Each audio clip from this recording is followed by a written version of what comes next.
Sa wakas at nagkasama-sama na naman kaming kumain ngayon. Kain muna tayo guys. Hapunan na po namin ito. Pero ang aming ulam, tingnan nyo nga guys. Oh, puro karne. Kaya nga prito ako kay nanay ng talong at ito nga yung aking uulamin. Paano? Malapit na naman yung aming monitoring. Kailangan igulay-gulay muna tayo. Pero kung ako nga katatapos ko lang din kumain ng maraming karne kanina. Kalalabas ko lang din kasi sa trabaho at wala nga ring tulog.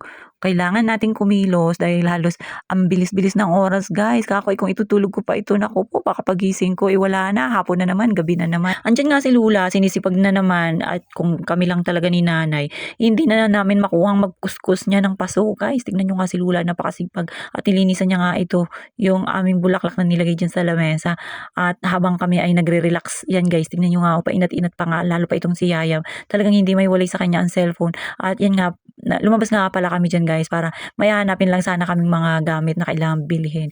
Kaya lang itong si Yayam, inauna pa nga sa akin. Nandito na nga kami pala sa aming labasan. Pumunta lang kami dito sa aming DIY at itong si Yayam, nakakita na naman ng kanyang laruan. Instead na may bibilhin ako guys, wag na lang dahil nga yung price na nagustuhan niya is sakto lang talaga doon at talagang naman sobrang mahal guys at ayaw niya ng bitawan. Kaya yan, no choice. After nga niyan, buwan lang kami ng talipapa para bilhin yung mga mas kailangan din guys at talagang tipid-tipid na rin. At pero masaya rin ako para kay Yayam dahil nga napasaya rin natin siya na kahit na sobra, I mean mahal siya konti, talaga namang masayang-masaya ang aming little boy ngayon na uuwi kahit na nga gabi na guys. Tingnan nyo nga oh. Itong si nanay na malengke pa pala para sa aming lulutuin.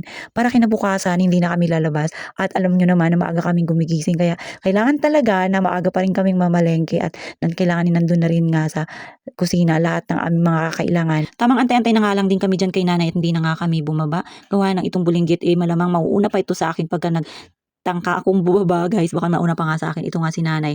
Pagdating nga namin, talagang nag-prepare na siya para sa aming hapunan. Ayan, nagsangag nga pala yan siya dyan ng kanin dahil nga napakaraming kanin. Mas masarap nga naman kumain na kapag yung kanin mo mainit. Kaya yan sinangag nga. Dalawang klaseng kanin yung mayroon kami dyan guys. Yan. And after nga, kanina nga pala, itong si nanay, yan na nga, tingnan nyo kung anong ginagawa guys. Nagpipresent na naman siya ng kanyang mga talent. Nakikita nyo pa rin po ba itong legs at tiyan ni nanay? Nakikita nyo pa rin ba guys sa sobrang gabi na nga at nandito pa kami sa baba. Ito nga kasi si Lula, hindi pa nga pala tapos magbalat ng mani. Ito pala yung gagawin naming yema guys. Prepare lang namin para kahit pa paano makales na rin. Ayan, inaya ko na nga sila na umakyat and after nga namin kumain kanina, meron pa pala kaming gagawin guys. Yung tipong akala mo wala ka nang gagawin. Ayan, meron pa palang tupiin at isang basket pa talaga. Basta gawain bahay, walang katapusan. So paano ba yan? Kita-kits ulit. Bye-bye.